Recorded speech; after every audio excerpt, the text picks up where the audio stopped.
अस्सलामुअलैकुम। Straight talk में खुश आमदीद। आपके साथ मैं हूँ आयशा बख्श। पेशावर हाई कोर्ट ने Pakistan Tehreek Insaf intra party election और इंतखाबी निशान केस में इलेक्शन कमीशन का फैसला कलअदम करते हुए PTI को बल्ले के निशान पर इलेक्शन लड़ने की इजाज़त दे दी है। पेशावर हाई कोर्ट के जस्टिस एजाज अनवर और जस्टिस अरशद अली ने PTI इंट्रा पार्टी इंतखाबात और इंतखाबी निशान केस की समाअत की।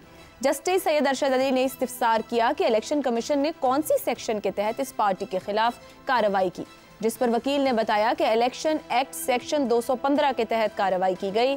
अदालत की जानिब से कहा गया कि 209 की अगर खिलाफ वर्जी हो तब हो सकता है, 208 पर तो 215 के तहत कार्रवाई नहीं हो सकती। सेक्शन 209 कहता है रिजल्ट 7 दिन के अंदर कमीशन में जमा करवाए जाएं। PTI ने रिजल्ट 7 दिन के अंदर ही जमा करवाए।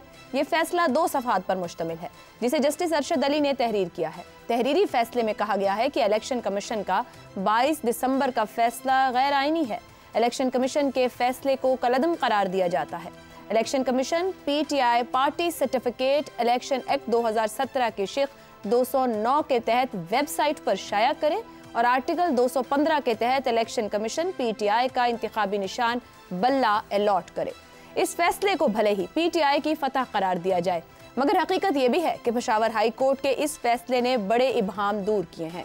क्या PTI के इंतखाबी निशान बल्ले के बगैर हुए इंतखाबात को सही मायनों में आईनी, सियासी, कानूनी और इंतखाबी जवाज मिल पाता? 8 फरवरी के इंतखाबात के नतीजे में जिसकी भी हुकूमत कायम होती, नवाज शरीफ या कोई भी वजीर आजम बनता, उसकी हुकूमत के पास क्या लेजिटिमेसी होती जब इंतखाबात में पाकिस्तान की एक बड़ी सियासी जमात को अमली तौर पर हिस्सा ही ना लेने दिया गया होता?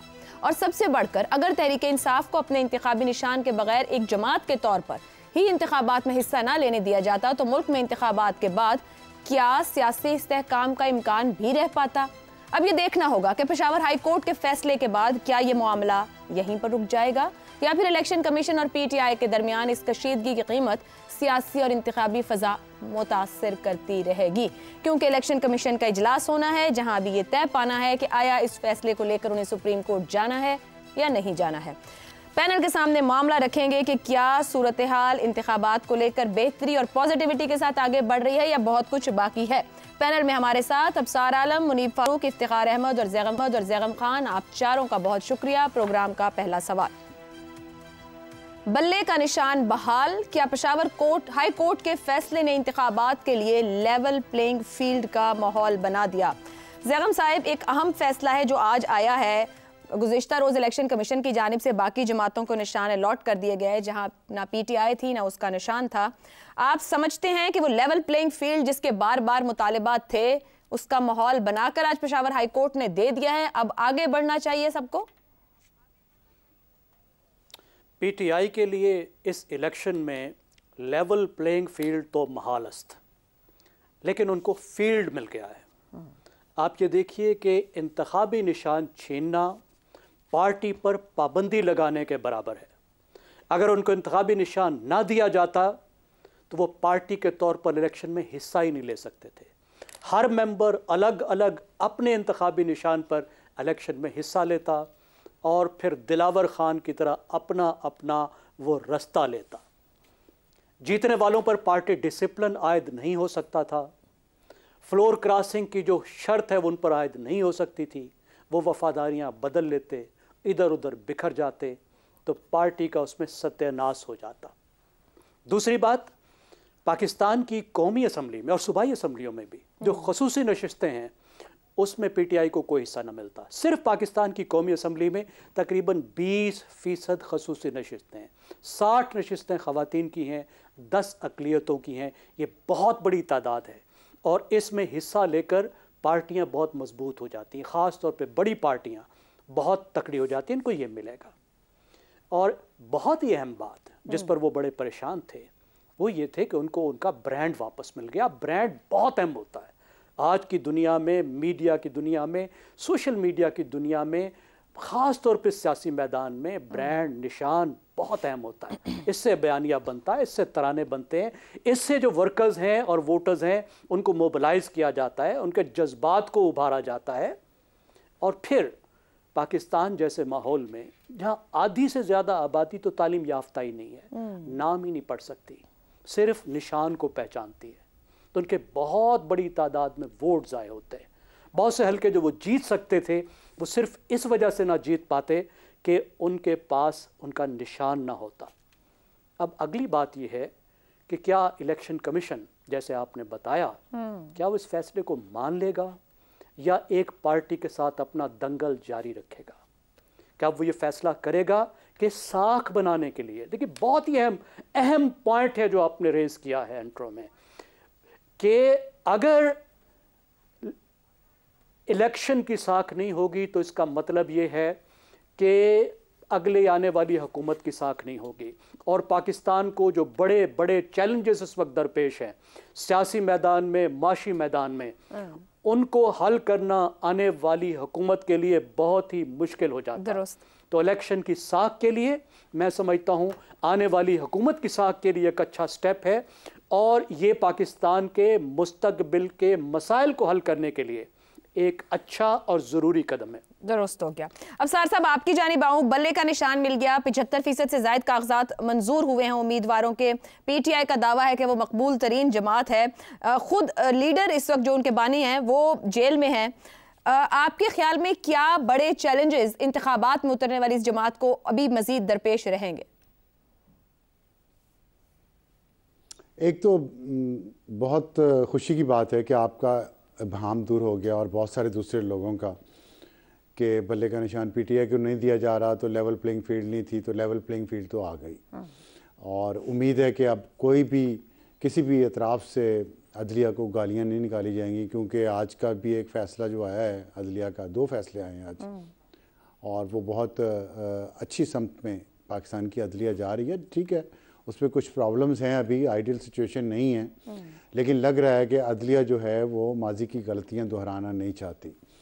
तो इसलिए मेरा ख़्याल है कि हमें कम से कम अदलिया को और मिलिट्री को देखना चाहिए कि वो क्या क्या रास्ता ले रहे हैं और क्या वो इस रास्ते पे चलने में मुखलिस हैं मुस्तकिल तौर पे, या एक एडहॉक किस्म की पॉलिसी है जैसे माजी में होती रही है और फिर बदल जाती है। लेकिन यहीं पे मीडिया को भी ये देखना पड़ेगा कि, और मीडिया को और सोशल मीडिया को भी, कि किस तरह वो ख़ास तौर पे सियासी जमातें जो एक मुनज़्ज़म किस्म की मुहिम चलाती हैं, चंद लोगों के ख़िलाफ़ गालियाँ निकालना शुरू कर देते हैं, अगले दिन तारीफ़ें करना शुरू कर देते हैं, फिर गालियाँ निकालना शुरू कर देते हैं।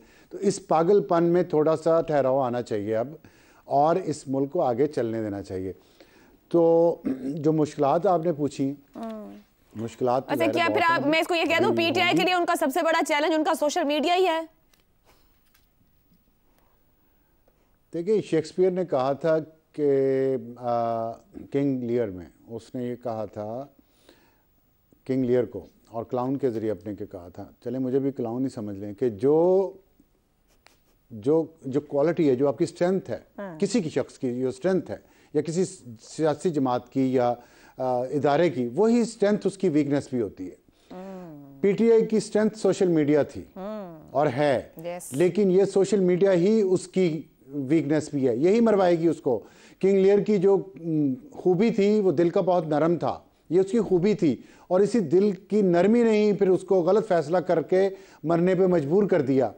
ये अपनी औलाद के हाथों जलील हुआ। और यही मुझे तो यही नज़र आ रहा है कि सोशल मीडिया पीटीआई की स्ट्रेंथ है, लेकिन यही स्ट्रेंथ की वजह से वो गलतियों पे गलतियां किए जा रहे हैं, और फिर यही सोशल मीडिया उनके लिए इतना बड़ा घड़ा खोद चुका है कि वो इसमें गिर रही है। अगर अपने आप को नहीं रोकना चाहते तो उनकी मर्जी है, उनकी स्ट्रेंथ ही उनकी वीकनेस है सोशल मीडिया। दुरुस्त, ठीक हो गया। इफ्तिखार साहब, मैं आपकी जानिब आऊं, ये एक बड़ा रिलीफ है पीटीआई को, लेवल प्लेइंग फील्ड की वो बार बार बात कर रही थी, उनका निशान आज उनके पास है। पीटीआई को 8 फरवरी से पहले क्या और सियासी रिलीफ मिल सकते हैं? इसके बावजूद जो ऊपर भी अभी बात हुई, अदलिया पर उनकी तनकीद जारी है। साथ साथ 2018 के इंतखाबात, अब थोड़ा सा पीछे जाएं, याद करें, क्या तब नून लीग को ऐसे रिलीफ मिल रहे थे? नहीं, ऐसे रिलीफ तो नहीं मिल रहे थे, लेकिन ये कोई रिलीफ नहीं है। मैं उन सहाफ़ियों में से हूँ जो बहुत दिनों से ये मुतालबा करते रहे कि कोई एक्सट्रीम स्टेप ना उनके खिलाफ लिया जाए, फांसी ना दी जाए, पार्टी बैन ना की जाए, और जो बैलेट पेपर है उनको निशान होना चाहिए, वो है।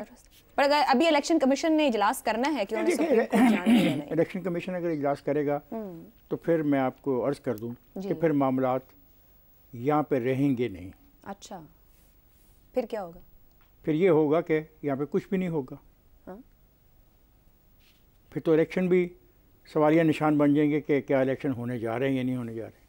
अब वो गैर यकीनी खत्म हो गई है क्या? बात सुने ना, बात अब सुने। अब शुरू आपने की है, बात जवाब मैंने दिया। जी कीजिए। आपने बिला वजह कह दिया कि जी वो इजलास कर रहे हैं। वो तो रोज़ इजलास करते हैं। मुमकिन है वो इस बात पे इजलास कर रहे हो कि उनके बेचारे कुछ अफसरान 4 जो हैं वो फौत हो गए हैं। सर नहीं, वो इसी बात पर इजलास कर रहे हैं कि उन्हें तय करना है कि आया उन्होंने इस मामले को लेकर सुप्रीम कोर्ट जाना है या नहीं जाना। तो सुप्रीम कोर्ट में चले जाएंगे तो सुप्रीम कोर्ट अगर इसको अंडू कर देगी और सुप्रीम कोर्ट कहेगी कि हम पीटीआई को बला नहीं देते, तो फिर इस मुल्क के अंदर वही होगा जो आपने अपने एंट्रो में पढ़ा। फिर उसकी सुप्रीम कोर्ट मुझे गारंटी देती है कि वो नहीं होगा जो आपने अपने एंट्रो में पढ़ा, जो एंट्रो अब बनाया गया। तो वहां से भी तो रिलीफ मुमकिन है। एंट्रो जो बनाया, अच्छा हौसला कीजिए ना, मैंने सवाल मुझसे किया है, खुद सवाल खुद जवाब ना कीजिएगा प्लीज़ जी। अच्छा, जो आपने एंट्रो पढ़ा है उस एंट्रो में जिन ख्यालात का इजहार किया गया है, अब ये सुप्रीम कोर्ट का आप इम्तिहान लेना चाहते हैं अपने एंट्रो के जरिए, तो बड़ी कमाल की बात है। कमाल की बात है, आप मुझे कह रहे हैं साहब एक सेकंड, ये इलेक्शन कमीशन इम्तिहान लेना चाह रहा है, मैं नहीं लेना चाह रही। कोई किसी का इम्तिहान नहीं ले रहा। हाई कोर्ट का जो फैसला है पेशावर का, वो फैसला कर सकता है और उसका फैसला तमाम रेगुलेटर्स पर काबिल अमल है। एक बात, अगर सुप्रीम कोर्ट कहती है बल्ला नहीं देना, तो सुप्रीम कोर्ट फिर क्या वैसे इंतखाबात चाहती है जिसका आपने एंट्रो में तस्करा किया? क्या सुप्रीम कोर्ट इतनी बड़ी जिम्मेदारी लेने को तैयार होगी? मेरा ख्याल है नहीं, मेरा ख्याल है नहीं। बल्कि मेरा ख्याल है मेरा ये ख्याल है कि जो ब्लफ था वो कॉल हो गया। ओके, ठीक। पीटीआई का जो ब्लफ है वो कॉल हो गया। आप लोग तो कह रहे थे कि जैसे ही ये बल्ला मिला तो आप देखिए होता क्या है। मिल गया बल्ला। वो जो फील्ड मांग रहे थे, आप पता नहीं क्या लेवल प्लेइंग फील्ड मिल गई। अब 8 की तैयारी कीजिए। अब ये ना कीजिएगा कि 8 का फैसला मानने से इनकारी हो जाए। ये गलत होगा। ये एक और सवाल है। नहीं, सवाल नहीं है, ये गलत होगा। और हम जैसे लोग जिन्होंने ये कहा कि इनको ये चीज़ें दी जाएं, हम डट के मुखालफत करेंगे अगर इन्होंने पाकिस्तान के अंदर एक ऐसी फ़िज़ा बनाने की कोशिश की जिसमें पाकिस्तान बहुत बुरी सूरत हाल में फंस जाए। मैं एक्सेप्ट नहीं करूँगा। मैं चाहूँगा पाकिस्तान में सुकून आए, पाकिस्तान की इक़्तिसादियात आगे जाए, जो लोग सरमायाकारी करना चाहते हैं आगे सरमायाकारी करें, तभी नौजवानों को नौकरियां मिलेंगी ना। वरना 2 करोड़ का आप कहते हो वोटर आ गया, 2 करोड़ वोटर आ गया, नौजवान इनकलाब आ जाएगा। वो इनकलाब लाने के साथ साथ उनको रोटी भी चाहिए, उनको रोज़गार भी चाहिए, उनको नौकरी भी चाहिए। और ये तीनों चीज़ें तब मुमकिन है जब पाकिस्तान के अंदर एक ऐसी फ़िज़ा कायम हो जो खिंचाव की ना हो, जहाँ पे जो गवर्नमेंट भी हो इलेक्ट होके आए उसको काम करने का मौका दिया जाए। तो सारी खेल तो अब उनके हाथ में है। जो ब्लफ था वो कॉल हो गया कि जी हमें नहीं दिया जा रहा। पहले कहा गया ये हमारे कागज़ छीने गए, वो सारी तहकीकात की गई, डाटा देखा तो डाटा उनके खिलाफ बोला। फिर कहा गया ये हमारे कागजात रिजेक्ट किए गए, जब कागजात तस्लीम किए जाने लगे तो डाटा देखा तो उनका वो ब्लफ कॉल हो गया। अब आखिरी ब्लफ भी कॉल हो गया, let them come and play their positive role for the democratic process of Pakistan. They are from Pakistan. They should behave like a Pakistani. This is their country also. बिल्कुल ठीक हो गया। मुनीब, आपकी तरफ आने से पहले अबसार साहब कुछ कहना चाह रहे हैं। मैं ये कहना चाह रहा था कि इफ्तिखार साहब ने बड़ी अच्छी बात की है कि ब्लफ कॉल हो गया और अब उन्हें दिखाना चाहिए कि वो किस पोजीशन में है सियासी तौर पे। लेवल प्लेइंग फील्ड उनको मिल गई है, ये बात बिल्कुल दुरुस्त है और अब तनकीद भी रुकनी चाहिए। लेकिन इफ्तिखार साहब ने कुछ ऐसी बातें की थी जिससे मैं बहुत खौफजदा हो गया हूँ और मैं समझता हूँ कि ये बातें इतनी शायद इतनी तारीख सूरत हाल नहीं है ना होगी। जो उन्होंने कहा है कि फिर यहाँ पे तबाही हो जाएगी अगर उनसे पीपल्स पार्टी से तलवार का निशान ले लिया था। मैंने लफ्ज़ तबाही नहीं इस्तेमाल किया, लफ्ज़ नहीं तबाही इस्तेमाल किया, कुछ इसी तरह का लफ्ज़ इस्तेमाल किया था। मुझे तो पिक्चर मेरे जहन में बनी हुई है। नहीं, जो आपके अल्फाज से मेरी पिक्चर बनी है ना, मैं तो आपको शक्ल तो देख नहीं पा रहा यहाँ पे कैमरे के ज़रिए। तो लेकिन बात मैं ये करना चाह रहा हूँ कि मुझे जो डर मुझे लग रहा है ना, वो ये तुम्हें खोट है पीटीआई की। उनको जितनी मर्जी आप लेवल प्लेइंग फील्ड दे दें, उन्होंने शोर यही मचाना है कि लेवल प्लेइंग फील्ड नहीं है हक़ाइक़ के बावजूद। तो ये डर है कि जब उन्होंने ये सारी तैयारी इसलिए हो रही है कि इलेक्शन के उन्होंने नताइज ही कबूल नहीं करने। मैं अभी आपको लिख के दे देता हूँ, आप नोट कर लें। अगले साल आपके यहाँ पे नया चीफ जस्टिस होना है, उसका अपना एक एजेंडा होना है। तो अल्लाह खैर सला गेम शुरू होगी और यही हो रहा है, यही प्लान हो रहा है। मुनीब साहब आपकी तरफ आऊंगी। अल्लाह रहम करे इन लोगों पे जिनके पास इख्तियार है। बिल्कुल दुरुस्त। मुनीब साहब, सुप्रीम कोर्ट पे जाने से पहले बात यह है कि इलेक्शन कमीशन को ये कहा गया आज पेशावर हाई कोर्ट की जानिब से कि पार्टी के रजिस्ट्रेशन को डालें वेबसाइट के ऊपर और उनका निशान दें। वहां पर अभी इजलास होना है कि उन्होंने फैसला करना है। अगर पेशावर हाई कोर्ट के फैसले को चैलेंज करता है इलेक्शन कमीशन, तो हाल ही में जो 62(1)(f) का फैसला सुप्रीम कोर्ट का सामने आया है उसमें आर्टिकल 17 के हवाले दिए गए हैं, और आपके ख्याल में जब खुद सुप्रीम कोर्ट एक फैसले में आर्टिकल 17 के हवाले दे रही है, तो पेशावर हाई कोर्ट का फैसला आपको लगता है कि अगर गई भी इलेक्शन कमीशन तो वो कल अदम ही होगा वहां पर? मैं इस बात से तो इलेक्शन कमीशन की हम एतराज नहीं कर सकते, वो एक कॉन्स्टिट्यूशनल बॉडी है। अगर वो ये समझते हैं कि पेशावर हाई कोर्ट ने उनके फैसले को गलत तरीके से कल अदम करार दिया है, तो उनके पास इख्तियार है, वो एक कॉन्स्टिट्यूशनल पिटीशन भी दायर कर सकते हैं सुप्रीम कोर्ट के अंदर बाकायदा तौर पर, उस हिसाब से देखा जाए। क्योंकि ये इलेक्शन उसके खिलाफ कोई डायरेक्ट अपील नहीं होती, तो जो अगर पीटीआई गई तो वो भी रिट जुरिसडिक्शन में गई थी। अब अगर इलेक्शन कमीशन जाएगा तो वो कॉन्स्टिट्यूशनल पिटीशन लेके जाएगा जी कि ये फैसला गलत है जो कि पेशावर हाई कोर्ट की जानिब से आया है। लेकिन अगर वो जाते हैं तो उनके सुप्रीम कोर्ट जाने से बहरान नहीं होगा। देखिए, बहरान अगर उस तरह से देखा जाए तो मैं बिल्कुल एग्री करता हूँ सबकी बात से कि अच्छी बात है को किसी भी जमात को उसके वोटर को डिसएनफ्रेंचाइज नहीं होना चाहिए कि उसकी जमात का वो वोट ना कर पाए या वो अपनी जमात के लोगों को इलेक्ट ना कर पाए। लेकिन थोड़ी सी मैं बसद एहतराम मैं कहूँगा कि ये सिंबल का होना ना होना ये तो चले इसकी अहमियत अपनी जगह है, लेकिन बाकी बातें जो है ना, कुछ हम चीजें ऐसी हैं जिनको हम बड़े सुपरफिशियल तरीके से टच करते हैं। देखिए, इशू यहाँ पर ये है कि जो डीप रूटेड इशू है वो ये है कि क्या तहरीक इंसाफ बहसियत एक जमात उसको पाकिस्तान में पाकिस्तान के रियासती इदारे मुक्तदरा जिसे एस्टैब्लिशमेंट कहते हैं, क्या वो 9 मई की चश्मे से उन्हें देख रहे हैं, लेंस से देख रहे हैं पूरी जमात को? अगर तो देख रहे हैं तो फिर पाकिस्तान तहरीक इंसाफ का दोबारा इक़्तिदार में आना, ज्यादा नंबर ऑफ सीट्स ले जाना, इलेक्शन का ट्रांसपेरेंट होना, तहरीक इंसाफ को तमाम तर इलेक्शनरिंग के अंदर एक लेवल प्लेइंग फील्ड की इस्तेलाह जो हम इस्तेमाल करते हैं वो मिलना, वो तो फिर उस क्वेश्चनेबल है। अगर वो उसको उसी 9 मई के लेंस से पूरी जमात को देखते हैं, क्योंकि एक नैरेटिव ये है कि भाई इन्होंने रियासत पर चढ़ाई कर दी, रियासती इदारों तंसीबात पर हमला किया, उनके टॉप टीयर उसके अंदर शामिल थी, ये एक वर्जन है जो कि दिया जाता है, जो कि है पाकिस्तान के एस्टैब्लिशमेंट। उस जमात को कौन सी लेवल प्लेइंग फील्ड देनी है और कौन कहता है उसे लेवल प्लेइंग फील्ड दे रहे हैं? वेयर एज उसका जो फ्लिप साइड है वो आर्गुमेंट ये है कि पूरी जमात या पूरी जमात के कारकुनान तो शामिल नहीं थे 9 मई के अंदर, तो जो 9 मई के मुजरिम है उनको जरा सेपरेट कर दिया जाए। यही मेन आर्गुमेंट ये है दोनों साइड्स का। अब इस वक्त बसद एहतराम जो ताकत का इस्तेमाल है वो तो रियासती इदारों के पास होता है, या ताकत का इस्तेमाल भी वही कर सकते हैं। मैं आवाज़ उठा सकता हूं जब तक मुझे उठाने दी जाएगी। हम सब जो इस प्रोग्राम के अंदर बैठे हैं हम अपनी आवाज़ उठाते रहेंगे उस वक्त तक जब तक हमारी आवाज़ उठाने दिए जाने का प्रोसेस रहेगा। जब उसको कहा जाएगा कि नहीं हम सर्टन रेड लाइंस क्रॉस कर रहे हैं तो फिर वो सिलसिला वहां रुक जाएगा। इसलिए मैं कह रहा हूं कि ये ज़हन में रखिए, निशान आ जाना बड़ी अच्छी बात है, फेयर इनफ। मुनीब साहब, कता कलामी की माजरत, आपने मेरे लिए आसानी की कि ये सवाल आपके सामने दोबारा रखूं जो मैंने ऊपर भी रखा। ये जो आपने एक लेंस की बात की कि उस लेंस से जो देखा जा रहा है तो उसके बाद के हालात, जरा बताइएगा इस सूरत हाल में जहां पर पीटीआई खड़ी है उसके लिए इस निशान के बाद इंतखाबात तक पहुंचना और इंतखाबात के नतीजे तक बड़े चैलेंज क्या है? फिर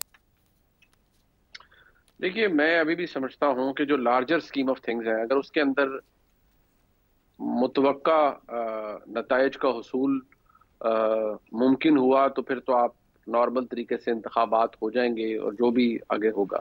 लेकिन अगर जो मतलूबा नताइज वो मुयसर ना आ रहे हुए तो फिर बहुत कुछ हो सकता है, बहुत सारी चीज़ों की पॉसिबिलिटी आ सकती है, कुछ अनथिंकेबल भी हो सकता है, कुछ भी हो सकता है।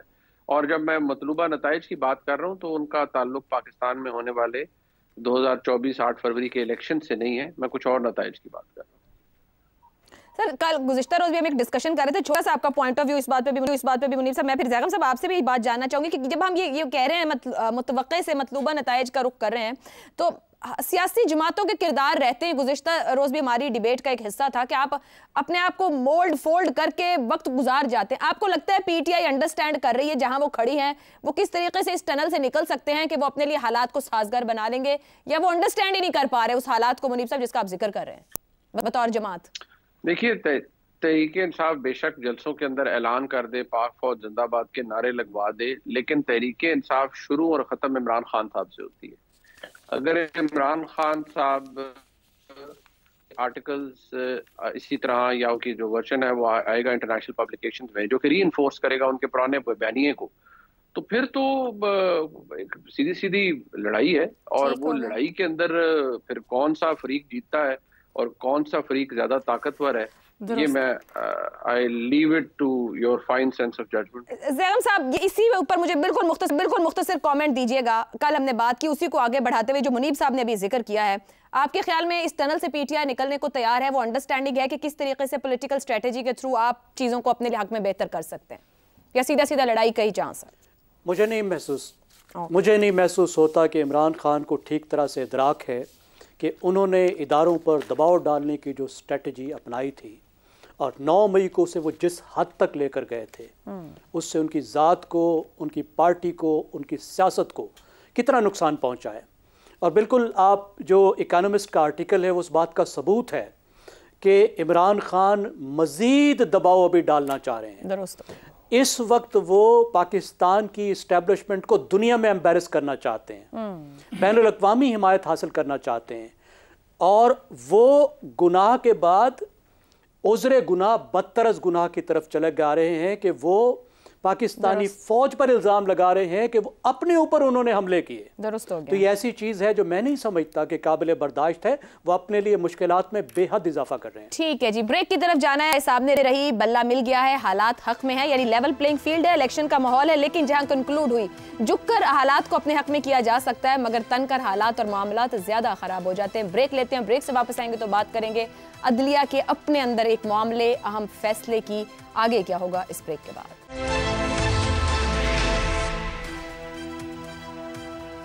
प्रोग्राम में एक बार फिर खुशामदीद। सुप्रीम कोर्ट के जज जस्टिस मुज़ाहिर अली नकवी ने अपने ओहदे से इस्तीफा दे दिया है। जस्टिस मुज़ाहिर नकवी के खिलाफ सुप्रीम जुडिशल काउंसिल में रेफरेंस ज़ेरे समात है, जिसमें उन पर असासों से मुताल्लिक़ इल्ज़ामात थे, जबकि उनकी एक मुबैना ऑडियो भी सामने आई थी। जस्टिस नकवी ने अपना इस्तीफा सदर मुमलिकत आरिफ अलवी को भिजवाया, जिसमें कहा गया है कि उनके लिए अपने ओहदे पर काम जारी रखना मुमकिन नहीं होगा। गुज़िश्ता रोज सुप्रीम कोर्ट ने जस्टिस मुज़ाहिर नकवी की सुप्रीम जुडिशल काउंसिल की कार्रवाई रोकने की इस्तदा मुस्तरद कर दी थी।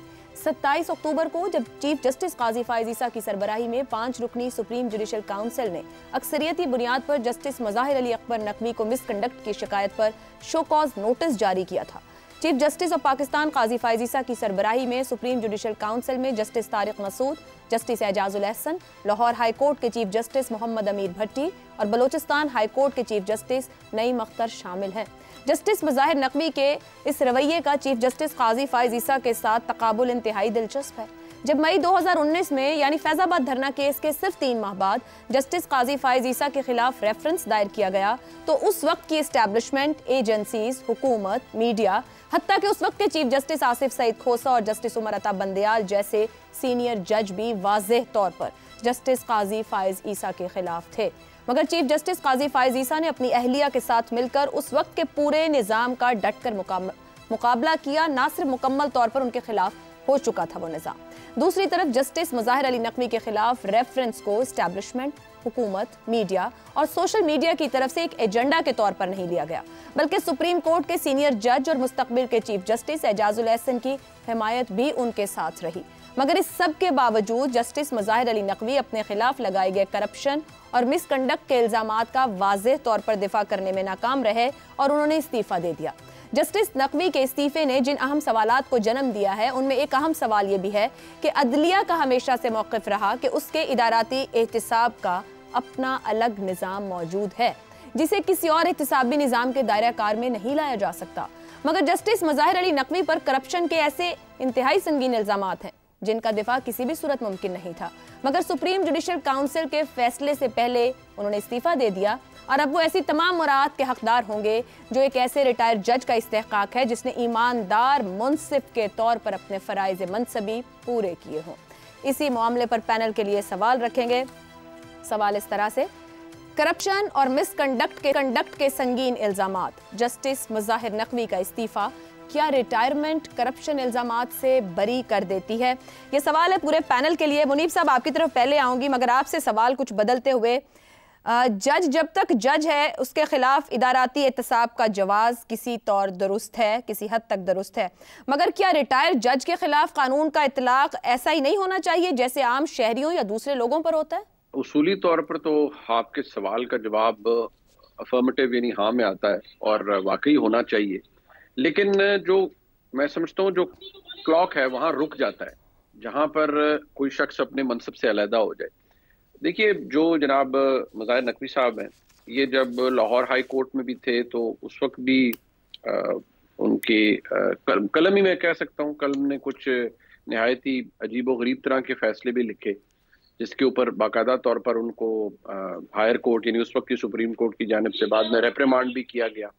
वो भी एक एलिमेंट था जो बाद में, और ये भी मैं आपको बताऊं कि मज़ाहिर नकवी साहब मुक्तदरा के बड़े करीब भी समझे जाते थे, लेकिन जारी बात है फिर वो कहीं और के हो गए। बदकिस्मती है, मुझे सब कहना पड़ रहा है, बट ये क्रूड रियलिटीज़ है हमारे मुल्क की और शायद ऐसे ही होता है। अब सिलसिला ये है कि जो इल्जामात उन पे थे तो शायद नविश्ता दीवार था, उनको पता था कि ये चीज़ें वो डिफेंड नहीं कर पाएंगे। हाँ, सुप्रीम जुडिशल काउंसिल के अंदर कार्रवाई क्या बहुत ज्यादा एक्सप्लिसिट थी, बहुत उजलत में की जा रही थी, जिसपे इजाजुल हसन साहब ने कहा भी है। वो एक सवाल है, क्या सुप्रीम जुडिशल काउंसिल के अंदर मौजूद लोग बशमूल इज्जत माब चीफ जस्टिस साहब के मुतासिब थे टूवर्ड्स मज़ाहिर नकवी साहब? मेरे ख्याल में इसके अंदर इस पर डिबेट हो सकती है। उनका ख्याल होगा, उनके हमदर्दों का ख्याल होगा कि बिल्कुल वो मुतासिब थे, जबकि इजाजुल हसन साहब का भी ख्याल भी शायद यही होगा कि वो मुतासिब थे। लेकिन जो इल्जामात थे, क्या उनका डिफेंस था मज़ाहिर नकवी साहब के पास? मेरे नहीं ख्याल करना चाहिए। पिटीशन उन्होंने दायर की थी कि सुप्रीम जुडिशल काउंसिल की कार्रवाई को रोका जाए या उसके खिलाफ की थी। इफ्तिखार चौधरी साहब के वक्त तो, अगर मेमोरी सर्व्स मी वेल, उस वक्त जज साहिबान के अंदर इतनी तफरीक। ठीक है, मुनीब साहब का पॉइंट ऑफ व्यू आ रहा है, मगर थोड़ा हमें आपको सुनने में भी इस वक्त दिक्कत है। इफ्तिखार साहब, मैं आपकी जानिब आऊँ, सवाल वही है, करप्शन और मिसकंडक्ट के संगीन इल्जामात इस्तीफा देने से या रिटायर हो जाने से, आप ये चॉइस ले लें, क्या करप्शन इल्जामात सब खत्म? मुनीब साहब ने एक बात की, क्लॉक रुक जाता है जब जज मनसब से अलग हो जाता है। जज का पोस्चर ऐसा है जिसको सब देखते हैं और जो पूरे माशरे को फैसले देता है कानून के मुताबिक। अब सवाल ये पैदा होता है कि इस जज साहब ने इस्तीफा दिया भी है या नहीं दिया।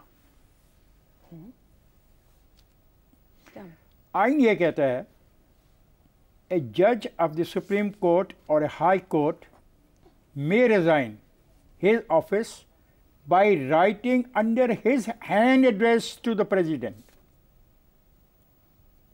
कॉन्स्टिट्यूशन बड़ा वाज़ेह कह रहा है।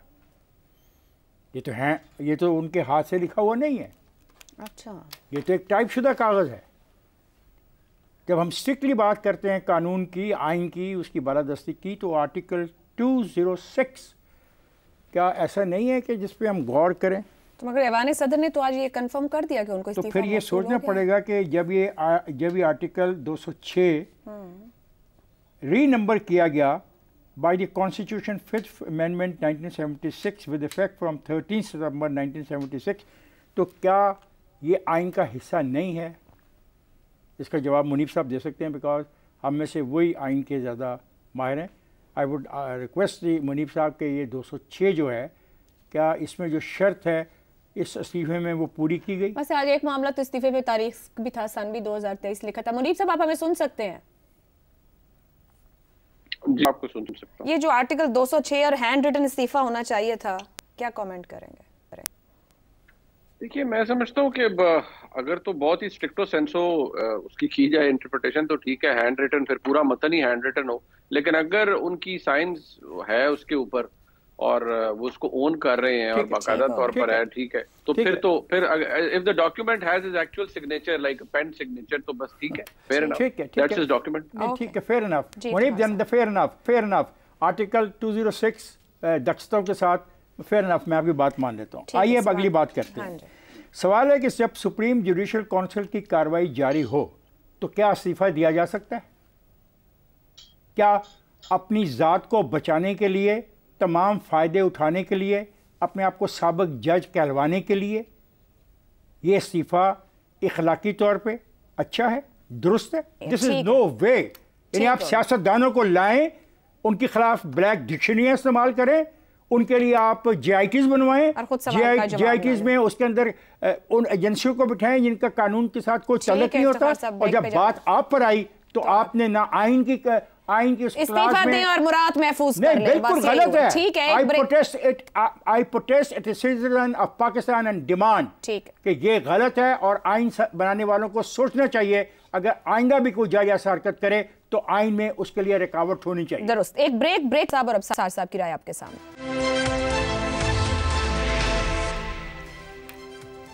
प्रोग्राम के आखिरी हिस्से में खुशामदीद। अब्सार साहब, जब गुफ्तगू इफ्तिखार साहब ने खत्म की, करप्ट सियासतदान ब्यूरोक्रेट्स मुस्ताफी होने के बावजूद एहतसाब की जद में आ सकते हैं। क्या करप्ट जज को जहां इल्जामात हो और उसका मुकम्मल मामला हल ना हो सके, रिटायरमेंट के बाद भी एहतसाब की जद में नहीं आना चाहिए? एहतसाब के लिए कानून साजी करने की जरूरत है इस मामले पर। कहना चाहता हूं इससे पहले मैं अब्सार साहब एक सेकंड, दरखास्त गुजारों को क्या रिलीफ मिला ये भी तो बताएं। ठीक है जी अब्सार साहब। बड़ा वैलिड पॉइंट इफ्तिखार साहब ने उठाए हैं और आपने सबका जिक्र किया है। एक चीज़ शायद भूल गई होंगी, आपके स्लिप होगी माइंड से, बहुत मसरूफ़, आप ज़ाहिर काम बहुत स्ट्रेसफुल है आपका। एक साहब होते थे एडमिरल मंसूर अल हक, साबिक नेवल चीफ, उनको हथकड़ियाँ लगा के अमेरिका की अदालतों में फिराया जाता था। उन पर करप्शन के इल्ज़ाम थे, मनी लॉन्ड्रिंग के थे। फिर पाकिस्तान के परवेज़ मुशर्रफ साहब, जिनके बारे में आज सुप्रीम कोर्ट का फैसला भी आया है, उन्होंने उनको वापस बुलाया। मैं हिसाब करूँगा उसका, वापस बुला के उन्हें यहाँ से इज़्ज़त और एहतराम के साथ रुखसत कर दिया गया। उनकी पेंशन और दूसरी महाराज जो वापस ले ली गई और उन्होंने कहा जितना इस मुल्क को लूटा है जाओ बच्चा ऐश करो। इस्तीफ़ा दे के भाग गया। मर्द बनता, खड़ा होता, मुकाबला करता अपने ऊपर इल्ज़ामात का, भागा। इसका मतलब इल्ज़ामात ठीक थे ना?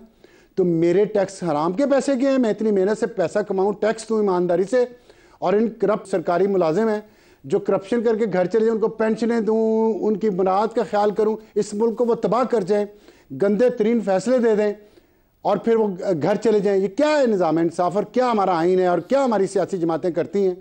ये तो मजाक है, ये भयानक मजाक है। और मैं समझता हूँ जो इफ्तिखार साहब ने बात की है बिल्कुल दुरुस्त की है। जिन्होंने ये सब कुछ इस मुल्क में किया, बजाय उसके उनके खिलाफ एक्शन लें। वो आप कमाओ खाओ फुटो, ये दूसरों को कहते हैं वहां बैठ के, सिसिलियन माफिया और पता नहीं गॉडफादर, ये खुद है। ठीक है, और आपका पॉइंट वैलिड है, पार्लियामान को सोचना होगा इस पे। नहीं, पॉइंट वैलिड नहीं है, दिल जला हुआ है, दिल बहुत जला हुआ है, बहुत वैलिड पॉइंट है ना सर। अब दिल जला हुआ है, आप पानी का गिलास पिए, मैं जरा ज़ैगम साहब को शामिल कर लूं। पानी का गिलास खत्म हो गया, ये खत्म हो गया। अच्छा, किसी ने लेकिन आप ज़ाहिर नकवी को ऐसे चला जाए तो हमारे सर, ये अब सुप्रीम जुडिशियल काउंसिल के पास है ना, सोचना है, खुद अदलिया को भी सोचना है। जुडिशियल काउंसिल को मैं कहता हूँ कि वो ऐसे करप्ट जज को इस तरह मराहत हमारे टैक्स का पैसा मत दे। ठीक हो गया अब्सार साहब, बस मैं मुतालबा करता हूँ। जी ठीक हो गया। ज़ैगम साहब, सियासतदानों, ब्यूरोक्रेटों, सरमायादारों, ताजिरों, बिजनेसमैनों, करप्शन की सजा देने के हतमी अथॉरिटी जजेस के पास है। अगर कोई जज खुद करप्ट हो तो उसके लिए जो सजा है वो फिर ज्यादा सख्त तजवीज नहीं होनी चाहिए, और खुद ही अदलिया और पार्लियामान को भी इसको सोचना चाहिए। एक तासुर बनता है, साख बनती है, लोग भरोसा करते हैं। बिल्कुल दुरुस्त। जिन इल्ज़ामात पर सियासतदानों के लिए आहनी जंजीरें हैं, वही इल्ज़ामात जब रियासती अशराफिया के मेंबर्स पर लगते हैं तो उन्हें पतली गली से निकाल दिया जाता है।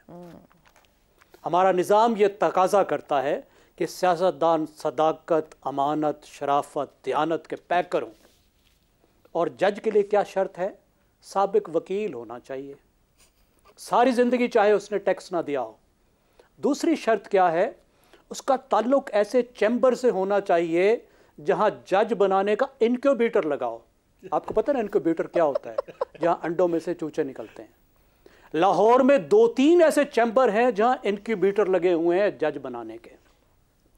जजों ने यह तय किया 19वीं तरमीम में, जो खुद जजों ने पार्लियामेंट के गर्दन पे अंगूठा रख के मनवाया कि हम खुद अपने जज बनाएंगे, खुद उनका एहतसाब करेंगे।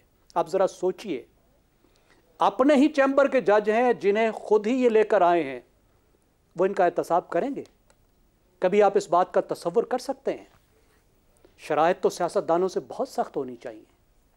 अल्लाह ताला की ज़ात के बाद ज़मीन पर अगर कोई ज़िंदगी मौत का फैसला करता है तो वो जज होता है, जिसको रियासत ये हक देती है कि तुम चाहो तो ज़िंदगी दे दो, तुम चाहो तो मौत दे दो। बिल्कुल ठीक। मुझे बताइए कौन सा सियासतदान है जिसे रियासत ये इख्तियार देती है, बिल्कुल जिसे दुरुस्त। मजहब ये इख्तियार देता है, आज़ादी और कैद का फैसला करता है कि कौन माशरे में आज़ाद फिरेगा और कौन अपनी जिंदगी जेलों में गुजारेगा। सरसाक बना देते हैं और उधेड़ बिलियंस देते ऑफ हैं लोगों डॉलर्स मुल्क के बर्बाद करता है बिल्कुल और जी। बनाता है जी। बिल्कुल। सैकड़ों अरब के स्टे ऑर्डर देता है, पूरी मईशत उसके हाथ में होती है और उसके लिए दुरुस्त। इंटीग्रिटी का कोई मियार नहीं है। ठीक हो गया अगर आप मुझे सिर्फ आधा मिनट दें जी तो मैं सिर्फ एक चीज़ ऐड करूं। जी।